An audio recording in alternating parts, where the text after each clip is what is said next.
Corona virus के संबंध में प्रदेश की स्थिति इस प्रकार है। विगत 24 घंटों में संक्रमण के 169 नए मामले सामने आए हैं। इसी अवधि में उपचारित होकर डिस्चार्ज होने वालों की संख्या 263 है। इस समय प्रदेश में एक्टिव इन्फेक्शन के केसेस की कुल संख्या 4,629 है। 4,629 में से 1,284 व्यक्ति होम आइसोलेशन में हैं और 403 व्यक्ति निजी अस्पतालों में अपना इलाज करवा रहे हैं। बाकी के सभी संक्रमित व्यक्ति सरकारी व्यवस्था में निःशुल्क अपना इलाज करवा रहे हैं।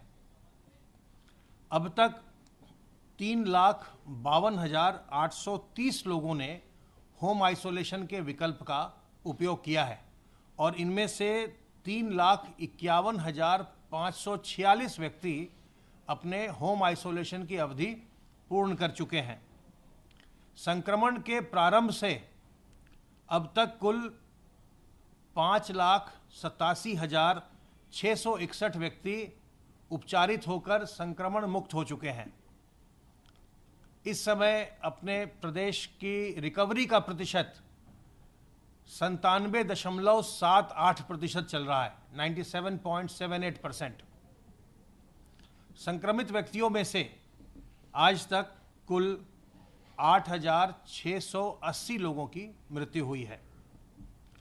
कल प्रदेश में 1,29,192 सैंपल्स की जांच की गई और अब तक कुल मिलाकर 2,83,40,622 सैंपल्स की जांच की जा चुकी है।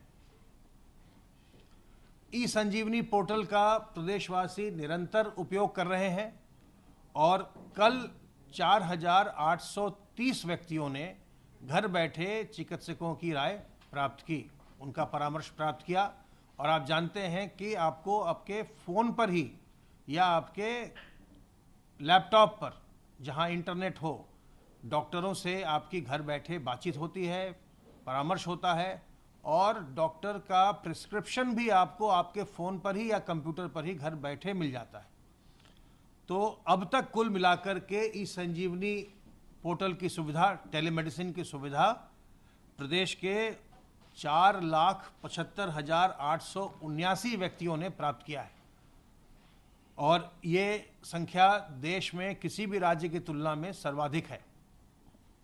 सर्वेलेंस की कार्रवाई के अंतर्गत 1,84,733 इलाकों में 5,10,551 टीम दिवस के माध्यम से 3,14,26,232 घरों का सर्विलांस किया जा चुका है और इनमें रहने वालों की संख्या 15,26,37,514 है।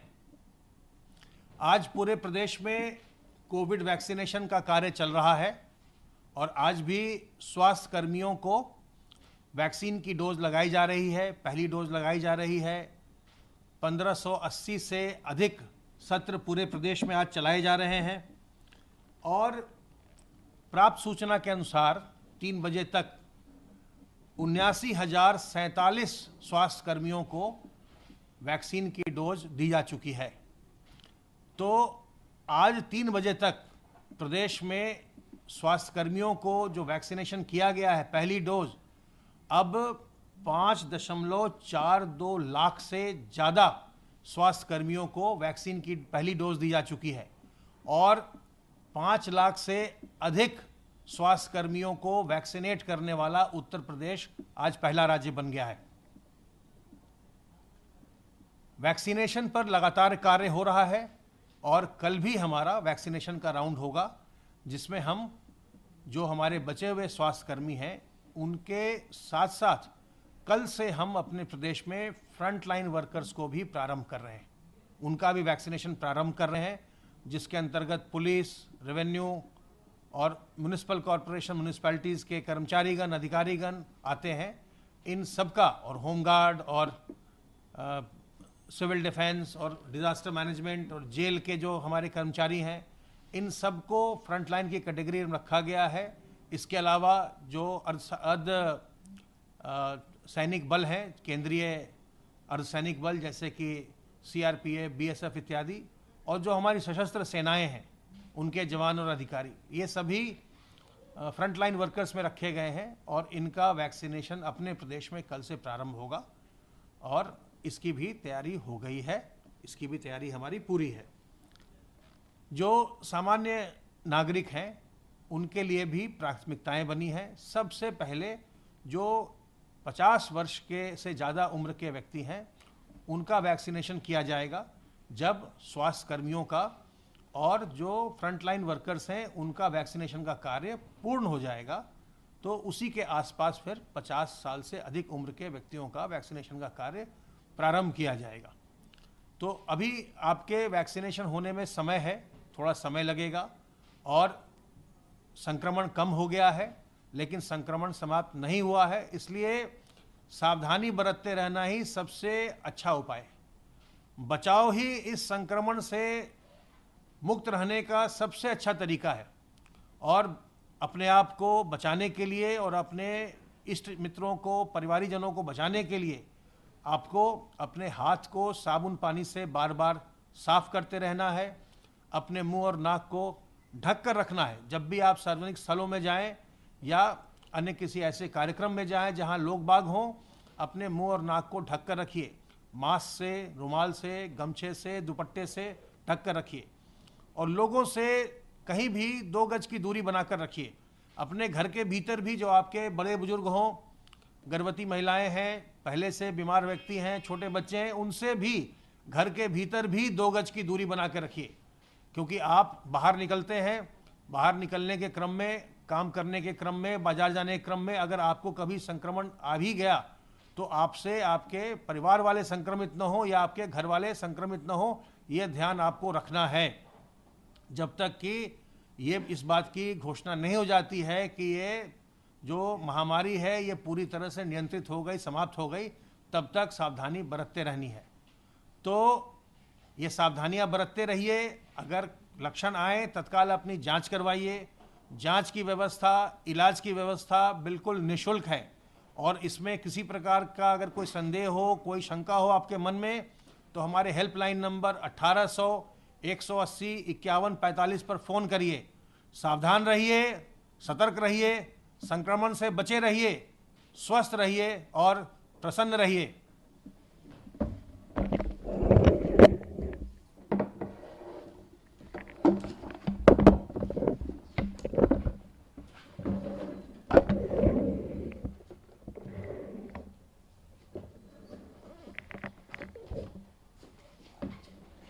प्रदेश में कोरोना का संक्रमण कम हो रहा है और जैसा अभी अपर मुख्य सचिव स्वास्थ्य ने बताया कि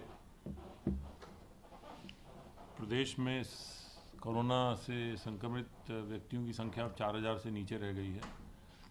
प्रदेश में कोरोना के संक्रमण में कमी आई है और इसके लिए जो प्रदेश सरकार द्वारा विशेष रणनीति अपनाई गई, माननीय मुख्यमंत्री जी के निर्देश में, माननीय मुख्यमंत्री जी के नेतृत्व में जो रणनीति अपनाई गई है उसी का परिणाम है कि आज प्रदेश में सबसे अधिक जनसंख्या वाले प्रदेश जो कि पूरे देश में है, इसमें कोरोना की संख्या बहुत कम हो गई है। विशेष अभियान चलाकर कोरोना से लड़ाई में घर घर जाकर जांचें की गई हैं। लगभग 2,83,00,000 तो कोविड टेस्ट हुए हैं। इसके साथ साथ स्वास्थ्य विभाग की टीमें जो हैं घरों तक गई हैं और घरों पे जाने के माध्यम से लगभग 15,26,00,000 की जनसंख्या को जाके उन्होंने स्वयं पूछा है, उनसे संक्रमण का हालचाल लिया है, जानकारी ली है।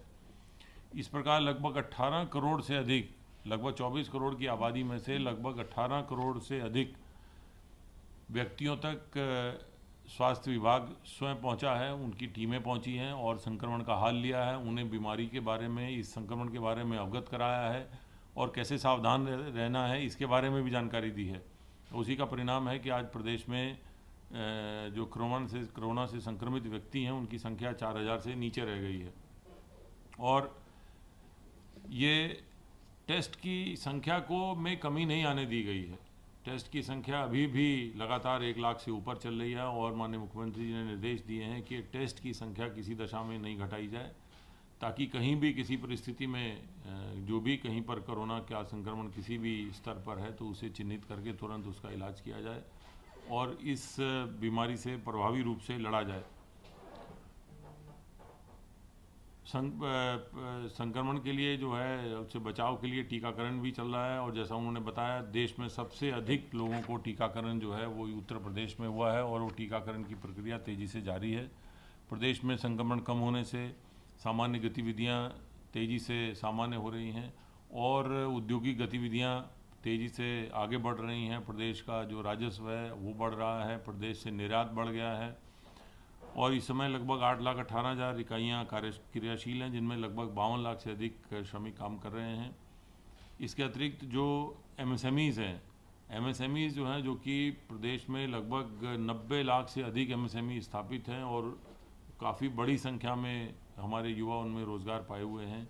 उनको जो पूर्व में विद्यमान MSMEs हैं उनको हैंड होल्डिंग करके उनको कैसे वापस उत्पादन क्षमता उनकी बढ़ाई जाए, उसके लिए बैंकों से समन्वय करके आत्मनिर्भर पैकेज में जो भारत सरकार द्वारा घोषित किया गया था उसमें लगभग 4,38,000 इकाइयों को 11,944 करोड़ रुपए की धनराशियाँ बैंकों द्वारा दी गई हैं। इसके अतिरिक्त प्रदेश में मिशन रोजगार चलाया जा रहा है, जिसके अंतर्गत राज्य सरकार द्वारा राज्य सरकार के विभागों, निगमों, परिषदों, आयोगों में जो रिक्तियाँ उनको भरने का काम बहुत तेज़ी से चल रहा है। लगभग 4 लाख के आसपास सरकारी नौकरियां दी जा चुकी हैं। इसके साथ साथ स्वरोजगार के माध्यम से भी बड़े स्तर पर विभिन्न सरकारी योजनाओं के माध्यम से, बैंकों के माध्यम से स्वरोजगार के अवसर उत्पन्न किए जा रहे हैं। MSMEs के माध्यम से युवाओं को अधिक से अधिक रोजगार के अवसर पैदा हों, इसके लिए सम बैंकों से समन्वय करके विशेष प्रयास किए जा रहे हैं और उन्हीं विशेष प्रयासों का परिणाम है कि वर्तमान वित्तीय वर्ष में अब तक लगभग 8,49,000 नई MSME इकाइयों को बैंकों द्वारा लगभग 29,160 करोड़ रुपए के ऋण वितरण किए गए हैं। इस प्रकार इस वर्तमान वित्तीय वर्ष अकेले में लगभग 12,87,000 लगभग 13 लाख के आसपास नई कुल इकाइयों को बैंकों द्वारा वित्त पोषित किया गया है और लगभग 41,000 करोड़ से अधिक का ऋण वितरण हुआ है और इन नई इकाइयों की स्थापना से और पुरानी इकाइयों को सपोर्ट देने से लगभग 27 लाख से अधिक रोजगार के अवसर पैदा हुए हैं और ये प्रक्रिया जारी है। यहाँ ये भी बताना आवश्यक है कि प्रदेश सरकार के जो MSMEs हैं विभिन्न बैंकों से समन्वय करके इस वर्तमान वित्तीय वर्ष का लगभग 61,000 करोड़ का लक्ष्य था, जो कि पूरा कर लिया गया है और रोज़गार को बढ़ाने के लिए प्रदेश में अधिक से अधिक लघु उद्योग स्थापित हों, उसके लिए बैंकों से ये कहा गया है कि वह इस वर्तमान वित्तीय वर्ष में कम से कम 76,000 करोड़ रुपए के ऋण वितरण करें, जिनमें 61,000 करोड़ के ऋण वितरण उनके द्वारा किए जा चुके हैं। एक अभियान चलाकर अगले माह में और इस वर्तमान माह में 15,000 करोड़ से अधिक के ऋण वितरण करा के नई और इकाइयों को समर्थन दिया जाएगा, जिनको स्थापित कराया जाएगा और इससे युवाओं के लिए अधिक से अधिक रोजगार के अवसर पैदा होंगे। प्रदेश सरकार द्वारा किसानों के हितों का ध्यान रखा जा रहा है तथा माननीय मुख्यमंत्री जी द्वारा निर्देशित किया गया है कि वर्तमान में जो धान का क्रय चल रहा है उसे प्रत्येक स्तर पर जिलाधिकारी, आयुक्त स्वयं और अपने अधीनस्थों के माध्यम से धान क्रय केंद्रों का निरीक्षण कराते रहें तथा ये सुनिश्चित करते रहें कि धान समय से खरीदा जाए और उसका भुगतान भी किसानों को समय से हो। कल तक लगभग 640 लाख कुंटल धान खरीदा जा चुका है, जो कि पिछले वर्ष इसी अवधि के दौरान खरीदे गए धान से लगभग 1.5 गुना अधिक है। लगभग 11,000 करोड़ रुपए का इस हेतु किसानों को भुगतान भी किया जा रहा है। ये दर्शाता है और ये संख्या के पिछले वर्ष से लगभग 1.5 गुना से अधिक धान क्रय किया गया है, दिखाता है कि प्रदेश सरकार किसानों को न्यूनतम समर्थन मूल्य दिलाने के लिए कृत संकल्प है। इसके साथ साथ किसान सम्मान मिशन भी चलाया जा रहा है, जिसमें किसानों को उनकी फसलों से संबंधित, उनको बैंक ऋणों के संबंधित, क्रेडिट कार्ड के संबंधित, मिट्टी के परीक्षण से संबंधित सभी जानकारियाँ उपलब्ध कराई जा रही हैं। सरकार द्वारा अनुदान पे दिए जाने वाले संयंत्रों को उपलब्ध कराया जा रहा है तथा इसके साथ साथ अभी 2 और 3 तारीख को और आज 4 तारीख को एक कैंप भी लगाए जा रहे हैं, जिसमें कि प्रधानमंत्री किसान सम्मान योजना में जिन जिन किसानों को सूचनाओं के अभाव में या गलत सूचनाओं के कारण धनराशि नहीं मिल पाई थी, उसको दुरुस्त कराने का ये अभियान है, ताकि सूचनाएं दुरुस्त कर दी जाएं और प्रत्येक किसान जो कि उसके लिए प्रधानमंत्री किसान सम्मान योजना में लाभान्वित होने के लिए जिनको किया जा सकता है, सभी को इस योजना में लाभान्वित किया जाए। धन्यवाद।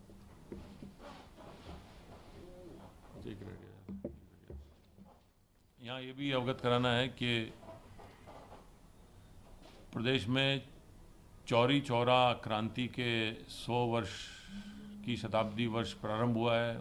उसका एक आज बहुत बड़ा कार्यक्रम चौरी चौरा में हुआ था, जिसमें माननीय मुख्यमंत्री जी द्वारा और माननीय प्रधानमंत्री द्वारा भाग लिया गया था। माननीय प्रधानमंत्री द्वारा चौरी चौरा महोत्सव के शताब्दी वर्ष के पूरे वर्ष भर चलने वाले कार्यक्रमों का आज उद्घाटन किया गया। चौरी चौरा की क्रांति में जो हमारे स्वतंत्रता संग्राम सेनानी शहीद हुए थे, हमारे जो नेतृत्व उस समय प्रदान किया गया था, और चौरी चौरा पूरा जो एक क्रांति थी स्वतंत्रता के लिए, उसकी जानकारी युवा वर्ग तक अधिकतम पहुंचाने के लिए ये एक अभियान चलाया जा रहा है। और आज पूरे प्रदेश में प्रत्येक जनपद में शहीद स्मारकों पर दीपदान, शहीद स्मारकों पर कार्यक्रम होंगे, शहीद स्मारकों पर पुलिस बैंड के द्वारा सलामी दी जाएगी। ये सारे कार्यक्रम पूरा वर्ष भर चलेंगे। इसका एक कैलेंडर भी जारी किया गया है। और चौरी चौरा के जो 100 वर्ष का महोत्सव है, उसको बहुत ही उत्तर प्रदेश सरकार द्वारा पूरे तरीके से आयोजित किया जाएगा, जिससे कि इस क्रांति के बारे में, इस आंदोलन के बारे में पूरे प्रदेश में सब में अधिक से अधिक जानकारी हो और ये एक वर्तमान युवा वर्ग के लिए प्रेरणा का स्रोत भी बने। धन्यवाद।